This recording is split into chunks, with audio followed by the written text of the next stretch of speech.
अस्सलाम वालेकुम, मैं हूं फखर दुरानी और आप देख रहे हैं फैक्ट चेक पाकिस्तान। आज 5-6 मौज़ूआत पे बात करेंगे। सबसे पहले बात करेंगे पीटीआई 31 जनवरी तक मुज़ाकरात कंक्लूड करना चाहती है और हर हाल में इमरान खान की रिहाई चाहती है। इसकी तफसीलात क्या हैं और इस हवाले से सेनेटर इरफान सदीकी जो कि हुकूमती मुज़ाकराती कमेटी के रुकन भी हैं और उसके तर्जुमान भी हैं, उनसे मेरी बात हुई। वो मुज़ाकरात के हवाले से क्या कहते हैं, तफसीलन इस हवाले से बात करेंगे। दूसरे नंबर पे बात करेंगे विफाकी काबीना में इजाफे का इम्कान है और इस हवाले से 5 से 6 मजीद वज़रा नए शामिल किए जाने के हवाले से हुकूमत की तरफ से अंदिया दिया गया है। वो कौन कौन से नए अरकान हैं जिनको काबीना में शामिल किया जाएगा, तफसीलन इस पर भी बात होगी। तीसरे नंबर पे बात करेंगे पाकिस्तान से यूरोप जाने वाले नौजवानों के हवाले से एक बुरी खबर। पिछले 4 सालों में 62,000 पाकिस्तानी नौजवान ईरान के अंदर गिरफ्तार किए गए हैं, जो कि बलूचिस्तान के ज़रिए ईरान बरास्ता तुर्की यूनान जाना चाहते थे। उनके हवाले से जो तफसीलात आई हैं इस पर बात करेंगे। चौथे नंबर पे बात करेंगे पीटीआई के वो वर्कर्स जिनको मिलिट्री कोर्ट से सज़ा सुनाई गई है, उनके शिफ्ट करने का प्रोसेस शुरू हो चुका है। मिलिट्री कस्टडी से अब उनको सिविलियन जेलों में शिफ्ट किया जा रहा है, उनकी तफसीलात क्या हैं इस पर भी बात करेंगे। और 5वें नंबर पे बात करेंगे इंडिया में किसानों की तरफ से 30 दिसंबर को पूरा पंजाब बंद करने का ऐलान किया गया है। तफसीलात क्या है और क्या वजूहात हैं, तफसीलन इस पर भी बात होगी। और एंड पे बात करेंगे यमन की तरफ से हौसियों की ये दावा किया गया है कि अमेरिका और बरतानिया के ने उनके यमन में फ़िज़ाई हमले किए हैं, उसकी तफसीलात क्या हैं और क्यों किए हैं, इस पे भी बात होगी। सबसे पहले बात कर लेते हैं पीटीआई के हवाले से मुज़ाकरात का। इस पे कंटिन्यूसली मैं भी आपको अपडेट कर रहा हूँ, जो कि जो बज़ाहिर हुकूमती जो कमेटी के दरमियान और उसके साथ साथ जो पीटीआई की एक कमेटी बनाई गई है उनके दरमियान हो रहे हैं, लेकिन उसके साथ साथ कुछ पस पर्दा भी मुज़ाकरात हो रहे हैं। और इस हवाले से चंद दिन पहले एक द न्यूज़ के एडिटर इन्वेस्टिगेशन अंसार अब्बासी ने भी खबर की थी और उसमें उन्होंने ये दावा किया था कि एक अहम हुकूमती वज़ीर और उसके साथ एक ऑफिशियल उन्होंने एक मुलाकात की है पीटीआई के कुछ अहम ओहदेदार के साथ और ये दावा किया गया कि जो पस पर्दा मुज़ाकरात चल रहे हैं उसमें ये पहले भी मुज़ाकरात का जो सिलसिला था वो जारी था, लेकिन जब ये पीटीआई की तरफ से 24 नवंबर का धरना दिया गया था, ये मुज़ाकरात में ये तय हुआ था कि धरना पीटीआई का संजानी के मुकाम के ऊपर रुक जाएगा, लेकिन पीटीआई ने उसकी खिलाफ वर्जी की। बुशरा बीबी ने दरअसल उसकी खिलाफ वर्जी करते हुए वो डी चौक तक पहुँच गई, जिसके बाद ये मुज़ाकरात का सिलसिला रुक गया। मैंने फिर उसके बाद अपने दौर के ऊपर भी इंफॉर्मेशन ली थी और आपको ये शेयर भी की थी कि जो पस पर्दा मुज़ाकरात हो रहे थे जो पीटीआई और उसके साथ साथ हुकूमत के हवाले से, जिसमें एक वज़ीर का नाम मैंने बताया था कि मोहसिन नकवी वो इन मुज़ाकरात में शामिल हैं जो कि पस पर्दा हो रहे हैं। और उसके साथ साथ पीटीआई की तरफ से अली अमीन गंडापुर वो इन मुज़ाकरात को जो है वो कर रहे हैं, जो बैक चैनल पे या बैकडोर जो चल रहे हैं मुज़ाकरात। और उसके साथ साथ जो ऑफिशियल है इसके हवाले से मुख्तलिफ आरा और मुख्तलिफ खबरें आ रही हैं। कोई कह रहे हैं कोई मिलिट्री का जनरल है,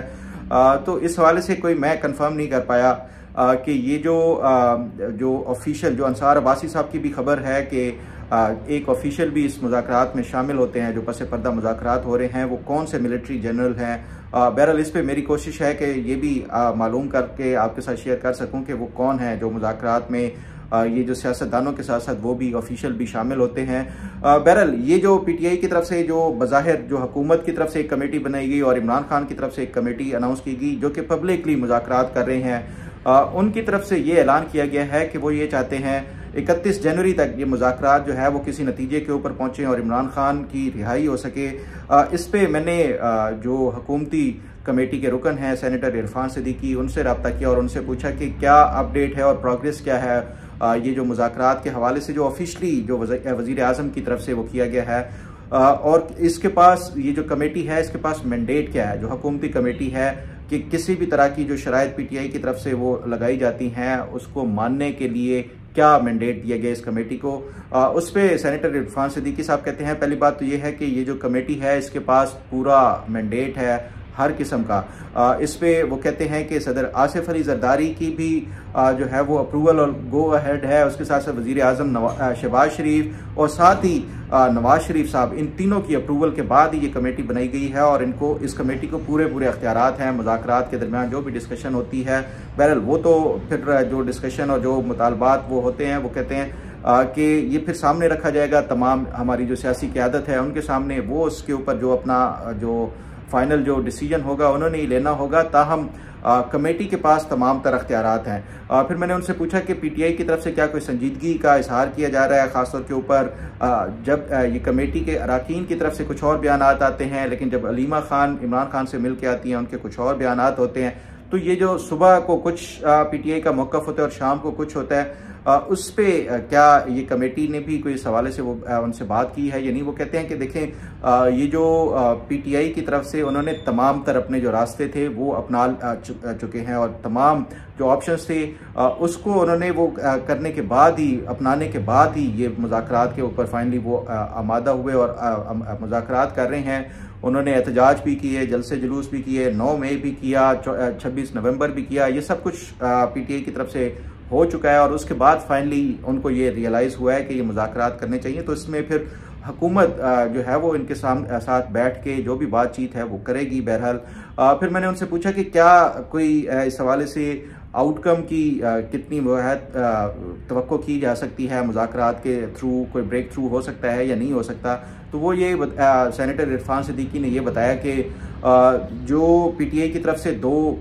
जनवरी को हमने उनसे कहा है कि आप अपनी चार्टर ऑफ डिमांड जो है वो हमें रिटन फॉर्म में लिख के ले आएँ, बताएं क्या क्या मुतालबात हैं। जब ये मुतालबात आ जाएंगे तो उसके बाद ही कोई डिस्कशन का जो रास्ता है वो खुल सकता है कि क्या हुकूमत उनको फैसिलिटेट कर सकती है और कौन कौन से ऐसे मुतालबात हैं जो कि हुकूमत के हाथ में नहीं है। मैंने उनसे यही पूछा कि क्या अगर ये पीटीआई का तो पहला जो एक जो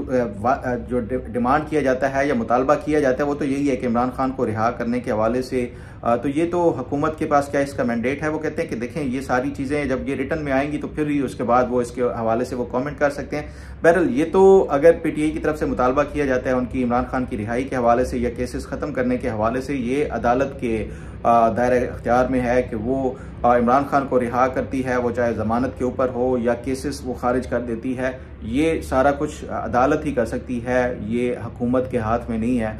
इस पे सेनेटर इरफान सिद्दीकी से मैंने कुछ और एक सवाल मेरे ही जो आप में से एक ने वो किया था कि नवाज शरीफ के साथ जो एक 90s में होते थे हाजी सिद्दीक,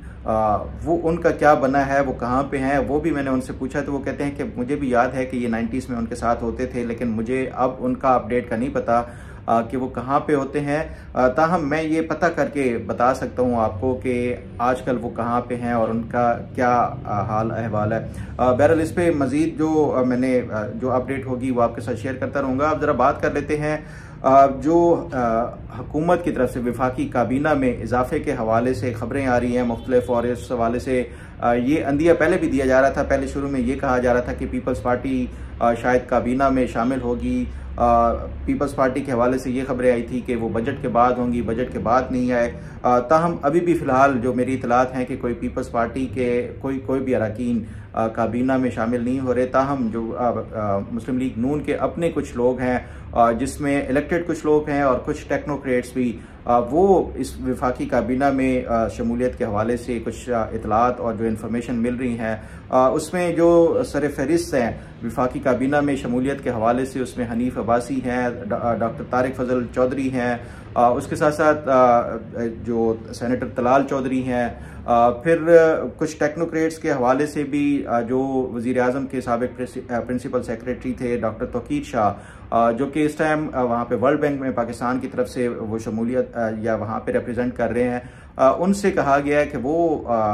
जो शहबाज शरीफ की काबीना है वो उसमें शामिल हों, तो उन्होंने रजामंदी ज़ाहिर कर दी है। वो भी शायद वो रिज़ाइन करके यहाँ पे शहबाज शरीफ की जो काबीना है उसमें शमूलियत अख्तियार करेंगे। उसके साथ साथ माइनॉरिटी से ताहिर खलील सिंधु, उनका नाम भी सुना जा रहा है, और उसके साथ साथ बैरिस्टर अकील। ये 5-6 लोग हैं जिनका ये नई जो काबीना शहबाज शरीफ उसको एक्सटेंड करने जा रहे हैं, उसमें ये सामने आ सकते हैं नाम, या जिनको वफाकी या जो वजारत वज़ीर मुमलिकत बनाया जा सकता है। इस हवाले से मज़ीद जो भी अपडेट होगी वो आपके साथ शेयर करता रहूँगा। अब ज़रा बात कर लेते हैं जो बैरून मुल्क पाकिस्तानी रोज़गार की तलाश में गैर कानूनी तौर के ऊपर ये जो ह्यूमन जो स्मगलर्स होते हैं उनके ज़रिए जाते हैं। उसके हवाले से एक FIA की रिपोर्ट आई है जिसमें होशरुबा किस्म के इंकशाफात किए गए। FIA की इस रिपोर्ट, आपको याद है कि ये अभी पिछले हफ्ते यूनान में जो कश्ती का हादसा हुआ उसमें 40 के करीब फिर पाकिस्तानी नौजवान बेचारे वो रोज़गार के सिलसिले में गैर कानूनी तौर के ऊपर यहाँ से मुख्तलिफ मुल्कों से होते हुए जब वो जा रहे थे, लीबिया में कुछ उन्होंने वो पड़ाव किया और उसके बाद यूनान जा रहे थे, तो कश्ती उलटने से पहले इनिशली आया था कि एक पाकिस्तानी जो है वो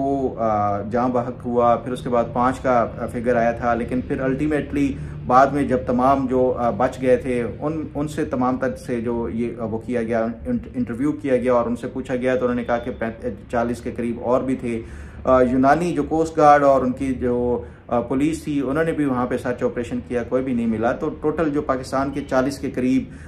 जो पाकिस्तानी सिटीजन्स थे वो जाँ बहक हुए, ये गैर कानूनी तौर के ऊपर यूरोप जाने के चक्कर में। इस पे FIA ने क्रैकडाउन शुरू किया हुआ है जो कि ह्यूमन स्मगलर्स हैं उनके खिलाफ। यहाँ से खासतौर के ऊपर पंजाब से जो एक नेटवर्क है जो ह्यूमन स्मगलर्स का, उनके खिलाफ क्रैकडाउन और कुछ गिरफ्तारियां भी हुई हैं। ताहम अब रिसेंटली एक FIA ने रिपोर्ट जारी की है कि ये जो इस तरह के जो हादसात में जाँ बहक होते हैं वो तो अलहदा से है, लेकिन जो इसके साथ साथ जो इस तरह गैर कानूनी तौर के ऊपर एक मुल्क से दूसरा मुल्क क्रॉस करते हैं उनके हवाले से जो एक रिपोर्ट आई है उसके मुताबिक पिछले 4 सालों में यानी 2020 से लेकर 2024 तक 23 तक तकरीबन 62,000 से ज़ायद जो पाकिस्तानी शहरी और उसमें ज़्यादातर यंगस्टर्स नौजवान जो हैं वो गिरफ्तार किए गए हैं ईरानी जो सिक्योरिटी हुकाम है उनकी तरफ से। और इस हवाले से जो FIA की रिपोर्ट सामने आई है उसके मुताबिक ये जो 4 सालों में गिरफ्तार किए गए हैं इसमें से पिछले उसमें अगर देखा जाए तो ये ख़ासतौर के ऊपर 2024 की जो डाटा है उसके मुताबिक तकरीबन 10,454 पाकिस्तानी जो शहरी हैं और इसमें ज़्यादातर यंगस्टर्स और पंजाब से इनका ताल्लुक है, ये गिरफ्तार किए गए हैं दिसंबर तक, 15 दिसंबर तक का जो ये डाटा है। 2024 में जो है ये पाकिस्तानी जो शहरी हैं तकरीबन 10,454 हैं, लेकिन 2023 में इससे कुछ कम थे, 8,000 के करीब 8,272 थे। ये FIA की तरफ से जो नए आदाद शुमार वो जारी किए गए हैं। तो ये बड़ा एक अनफॉर्चुनेट है कि जो पाकिस्तान का नौजवान तबका है वो अपनी जान की परवाह किए बगैर, और उनको तमाम तर ये रिस्क और ये सारा कुछ पता होता है कि इसके क्या मुज़मरात होंगे, वो गिरफ्तार किए जा सकते हैं, किसी भी मुल्क में जान भी जा सकती है, लेकिन उसके बावजूद भी ख़ासतौर के ऊपर ये जो हमारे पंजाब के अंदर ये जो नौजवान है देखा देखी में भी एक दूसरे के फ़लाँ अगर ये कोई यूरोप गया हुआ है और वो उस वापस आता है 8-10 साल के बाद, जितनी मेहनत अपनी जान के वो करने के बाद वो पहुंच भी जाता है और वहाँ पे कोई पैसा कमाता है, फिर 10 साल बाद जब वो आते हैं और फिर गाड़ी और घर लेते हैं तो दूसरे नौजवान उसकी देखा देखी में भी फिर अपनी जान की परवाह किए बगैर इस तरह गैर कानूनी जो है वो यूरोप जाने की कोशिश करते हैं। तो मेरा ख्याल है कि ये एक तो हुकूमत की जो है बुनियादी तौर के ऊपर जिम्मेदारी है, क्योंकि ये जो ह्यूमन स्मगलिंग है इसमें जब तक सरकारी हुकाम और सरकारी ऑफिशियल्स मुलविस ना हो तब तक ये मुमकिन ही नहीं हो सकता, क्योंकि एक पूरा रैकेट होता है जो सिर्फ यहाँ पे पाकिस्तान से नहीं, यहाँ से शुरू होकर यूरोप तक जो है वो इनको ना सिर्फ ये कि फैसिलिटेट किया जाता है, वहाँ दूसरे ममालिक में भी इसी तरह का जो है वो एक नेटवर्क सारा वो काम करता है। तो उसके बाद ही जाके कोई जो खुशकिस्मत ही होते हैं जो वहाँ पे जिंदा जाके पहुँचते हैं। तो ये पाकिस्तानी हुकाम को भी इस हवाले से सोचना चाहिए और ख़ासतौर के ऊपर जो सरकारी हुकाम इसमें मुलविस हैं उनके खिलाफ तादीबी कार्रवाई करनी चाहिए, और उसके साथ साथ ये जो ह्यूमन स्मगलर्स हैं उनके नेटवर्क को तोड़ना होगा, और उनके खिलाफ जब तक तादीबी कार्रवाई नहीं की जाती और उनको सख्त से सख्त सज़ा नहीं दी जाती, मैं समझता हूँ कि ये इस तरह मामला चलते रहेंगे। और इससे एक तो ये कि पाकिस्तान ना सिर्फ ये कि बदनाम होता है, दुनिया भर से हमें देखा है माजी में भी इस तरह पाकिस्तानियों को पकड़ के डिपोर्ट किया जाता है, पाकिस्तान के ऊपर पाबंदियाँ लगाई जाती हैं, वीज़ा की रेस्ट्रिक्शंस बढ़ा दी जाती हैं। ये वो तमाम तर जो इसके रिपरकशंस हैं, ये जो गैर कानूनी तौर के ऊपर यहाँ से पाकिस्तान से दूसरे ममालिक जाते हैं, तो हुकूमत पाकिस्तान को ये संजीदगी से सोचना चाहिए और उन तमाम लोगों के खिलाफ कार्रवाई करनी चाहिए, क्योंकि हमने देखा है कि हर 6 महीने साल के बाद जब कोई इस तरह का वाक़या होता है हुकूमत एक्टिव होती है, ये जो कानून नाफिज करने वाले इदारे हैं वो भी एक्टिव होते हैं, कुछ गिरफ्तारियां होती हैं, उसके बाद दे दिला के किसी को नहीं पता होता कि वो ह्यूमन स्मगलर्स को सज़ा भी हुई है या नहीं हुई। फिर हम देखते हैं कि फिर कोई नया वाक़या होता है तो फिर ये इस तरह के मामलात उठाए जाते हैं और ये इस तरह का एक साइकिल है जो चलता आ रहा है। मुल्क की इससे बदनामी हो रही है। बहरहाल अब ज़रा बात कर लेते हैं PTI के हवाले से। जो 9 मई के जितने भी वर्कर्स 85 को सज़ा सुनाई गई थी, शुरू में तो वो मिलिट्री कस्टडी में थे जब तक उनका ट्रायल हुआ। ट्रायल होने के बाद भी सुप्रीम कोर्ट का फैसला आने तक ये मामलात रुके हुए थे कि उनको जो उस वक्त तक मिलिट्री की कस्टडी में रखा गया, जिनको कम से कम सज़ा हुई है 1 साल, तो वो तो ऑलरेडी अपनी सज़ा भी मुकम्मल कर चुके थे, और जो जिनको 2 साल हुई है वो भी तकरीबन 2 साल मुकम्मल होने वाले हैं। ये वो वजह है कि जो सुप्रीम कोर्ट की तरफ से फैसला सुनाया गया उसमें भी ये जो बुनियादी तौर के ऊपर इंसानी हकूक़ को ही मद्देनज़र रखते हुए कि जिनको सज़ा होनी है, जो काट चुके हैं, एटलीस्ट वो मिलिट्री कोर्ट से सज़ा पाने के बाद वो रिहा तो हो सकते हैं। उस बुनियाद के ऊपर सुप्रीम कोर्ट ने ये फैसला दिया। फिर हमने देखा कि पिछले 1 हफ्ते में दो मरतबा ये सज़ाओं का जो है वो अनाउंस किया गया। पहली दफ़ा 25 को और दूसरी मरतबा 60 जो PTI के वर्कर्स हैं उनको सज़ा सुनाने के बाद अनाउंस किया गया है। अब ये जो इंफॉर्मेशन ये है कि उसमें से कोई 15 के करीब जो जिनको सज़ा सुनाई गई थी ऑलरेडी उनको शिफ्ट करना शुरू कर दिया गया है। जो मुख्तलिफ जो सिविलियन जेलें हैं, कुछ को रावलपिंडी की अडियाला जेल में और कुछ को लाहौर की कोट लखपत जेल में इनको शिफ्ट करना शुरू कर दिया गया है। जिनका ताल्लुक लाहौर और उसके गिरदो नवाह से है उनको कोट लखपत में शिफ्ट करना शुरू कर दिया गया है, और जिनका ताल्लुक रावलपिंडी या इसके गिरदो नवाह से है तो इनको रावलपिंडी की अडियाला जेल में शिफ्ट करने के लिए जो है वो बाकायदा इंतजाम भी कर लिए गए हैं। और अब तक कोई तकरीबन 15 के करीब जो ये PTI के जो वर्कर्स हैं जिनको मिलिट्री कोर्ट से सज़ा हो चुकी है उनको शिफ्ट भी कर दिया गया है। जिनको ये 16 में से ये जो 15 जिनको शिफ्ट किया गया है उनका ताल्लुक जो लाहौर और रावलपिंडी और इस्लामाबाद से है, उनमें से अगर मैं आपको नाम बताऊं कि सैयद हसन हुसैन शाह वल सैयद आसिफ हुसैन शाह, ये इनका रावलपिंडी से ताल्लुक़ है तो इनको यहाँ पे अडियाला जेल में शिफ्ट किया गया है। इसी तरह मोहम्मद अब्दुल्ला वल कुंवर मोहम्मद अशरफ, ये जो मोर वाला चौक साहिवाल से है, ये इनको Lahore coat Lakhpat jail.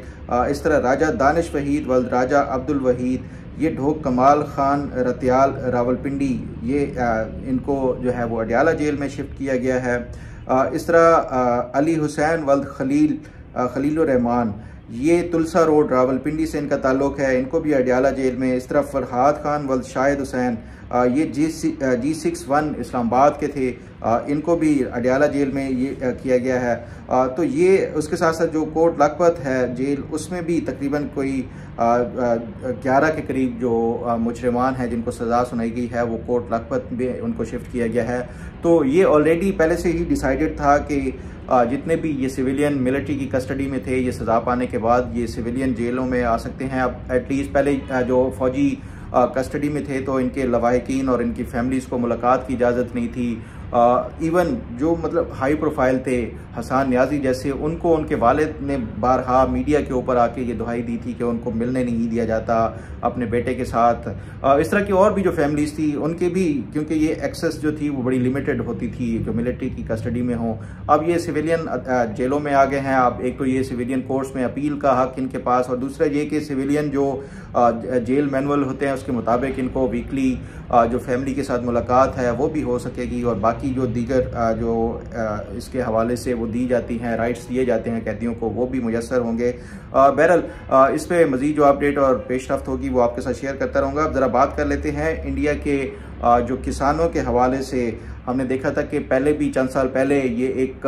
Country wide जो इंडिया में एक मुहिम चली थी जो किसानों के जो राइट्स से उनके हवाले से। अब दोबारा से कुछ जो किसान हैं भारत के वो एक्टिव हुए हैं, और इस हवाले से जो उनकी किसान मजदूर संघर्ष कमेटी है उसके लीडर हैं सरवन सिंह पंधीर, उन्होंने ऐलान किया है कि वो पूरे पंजाब को 30 दिसंबर को वो बंद करेंगे, और उनके जो है वो बंद करने का ऐलान किया गया है। ये वो कहते हैं कि जो उनकी जो बाकी भी जितनी मजदूर यूनियन और उसके साथ साथ जो किसान की यूनियंस हैं वहाँ पे हिंदुस्तान में, उनकी भी उनको सपोर्ट हासिल है, और अपने जो मुतालबात हैं जब तक वो कहते हैं कि नहीं माने जाएंगे, वो इनकी जो इस तरह के जो हड़ताल और वो है वो जारी रखेंगे और 30 दिसंबर को जो है वो पूरा सूबा बंद करने का ऐलान किया गया है। तो ये जो किसानों के हवाले से जो ख़ासतौर के ऊपर इंडिया में एक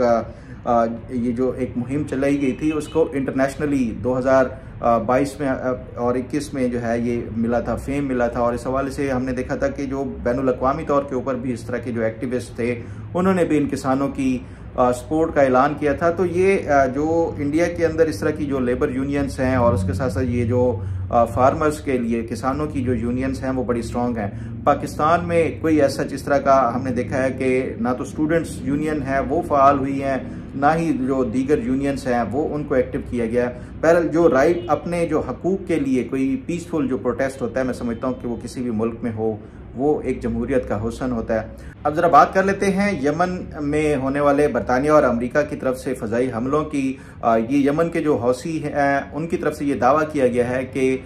यमन में अमेरिका और बरतानिया की तरफ से फ़िज़ाई हमले किए गए हैं। ताहम अभी तक अमेरिका या बरतानिया की तरफ से इसका कोई ना ही कन्फर्मेशन की गई है और ना ही इसके हवाले से कोई रद्द-ए-अमल दिया गया है कि वाकई बरतानिया या अमेरिका ने ये हमले किए हैं या नहीं किए। ये इसका जो कॉन्टेक्स्ट अगर देखा जाए तो पिछले दिनों एक वाक़या हुआ था जो कि अमेरिका के F-18 जो त्यारे थे वो त्यारा एक गिर के तबाह हुआ था। तो उस पर ये यमन के जो हौसी थे उन्होंने ये दावा किया था कि ये त्यारा उन्होंने मार गिराया है, जबकि अमेरिकी मीडिया और बाकी जो इंटरनेशनल मीडिया था उसने ये इस हवाले से रिपोर्ट किया था कि ये कोई टेक्निकल फॉल्ट या अपने ही किसी उसकी वजह से गलत फहमी की वजह से ये त्यारा वो गिराया गया था। ताहम अब उसके साथ साथ जो ये जो हौसी हैं वो उन्होंने ये भी साथ साथ ये दावा किया है कि वो इसराइल में उनके हमले ख़ासतौर के ऊपर ड्रोन अटैक्स भी और उसके साथ साथ जो मिसाइल अटैक्स हैं वो जारी हैं। और अभी रिसेंटली भी उन्होंने ये फिर दावा किया है कि उनका जो बेन गोरियन जो एयरपोर्ट है उसके ऊपर इन्होंने अपना ये जो मिसाइल हमला किया है और उसके साथ साथ ड्रोन अटैक्स के ज़रिए भी वो इसराइल के अंदर जो टारगेट्स हैं उनको वो किया जाता है हौसियों की तरफ से। तो ये जो हौसियों की तरफ से बार बार एक इसराइल को ना सिर्फ ये कि चैलेंज किया जाता है और बल्कि हमने देखा भी है कि माजी में भी कुछ इस तरह के अटैक्स चाहे वो ड्रोन्स की सूरत में हों या मिसाइल की सूरत में हों यमन की तरफ से वो किए गए हैं। ज़रूरत इस समर की है कि ये सिर्फ अगर इंडिविजुअली कोई जो मुसलमान ममालिक हैं वो इस तरह की कार्रवाइयाँ करेंगे, उससे ज़्यादा कलेक्टिवली तमाम मुसलमान ममालिक को मिल के ये एक जो प्लेटफॉर्म्स हैं इंटरनेशनल प्लेटफॉर्म उसके ऊपर आवाज़ उठानी चाहिए। गज़ा में के अंदर जो मासूम जाने जा रही हैं और जिनको शहीद किया जा रहा है उसके हवाले से तमाम मुसलमान ममालिक को और OIC के प्लेटफॉर्म से ये आवाज़ उठानी चाहिए। उम्मीद है कि ये तमाम जो मुस्लिम उम्मा है ख़ासतौर के ऊपर वो इस हवाले से अपना एक कलेक्टिव जो वॉइस रेज करेगी और इस मामले को उजागर करेगी। उम्मीद है आपको आज का प्रोग्राम भी पसंद आएगा। अल्लाह ताला आपका हामी और नासिर हो। अल्लाह।